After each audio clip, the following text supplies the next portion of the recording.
15 taon na buhat-buhat ni Nanay Cristina ang kanyang anak na si Juan Carlos para makapasok lang ito ng eskwela. Talaga namang walang hindi kakayanin ang isang ina para sa kanyang anak.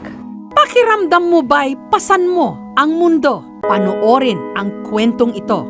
Para makapasok sa eskwela, ang 22 anyos na si Juan Carlos, araw-araw siyang binubuhat ng kanyang nanay Cristina kahit ang kanyang timbang 30 kilos. Si Juan Carlos kasi paralisado.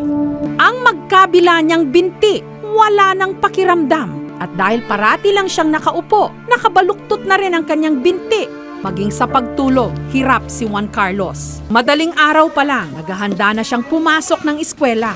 Nagtatrabahong electrician sa Taguig ang asawa ni Nanay Cristina. Kaya ang katuwang niya sa pag-aalaga, ang kanyang bunsong anak na si Paulo dahil nasa ilalim ng burol ang kanilang bahay. Para makapunta sa kalsada, kinakailangan nilang umakyat ng 40 baitang. Dahil 55 anyos na si Nanay Cristina, hihirapan na siya. Para kahit papaano, mabawasan ang pagod ni Nanay. Pero bakit naparalisa si Juan Carlos? Paano nagsimula ang kanyang kondisyon? 3 taon siyang nakaratay hanggang dumating ang panahon na kinailangan na niyang pumasok sa eskwela. Mas madali raw nung siya'y nasa elementary dahil magaan pa lang ito. Pero habang lumalaki, pabigat din ang pabigat.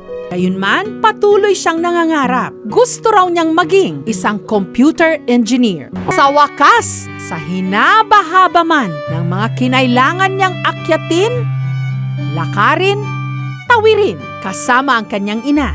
Ngayong taon, magtatapos na ng junior high school si Juan Carlos. Espesyal ang araw na ito para sa kanilang pamilya.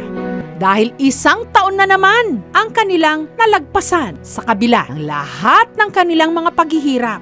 Sa mga panahong gustong-gusto mo nang sumuko, tandaan mo ito. Kwento ni Juan Carlos at ng kanyang ina. Ginagawa ang lahat, hindi na uubusan ng pag-asa.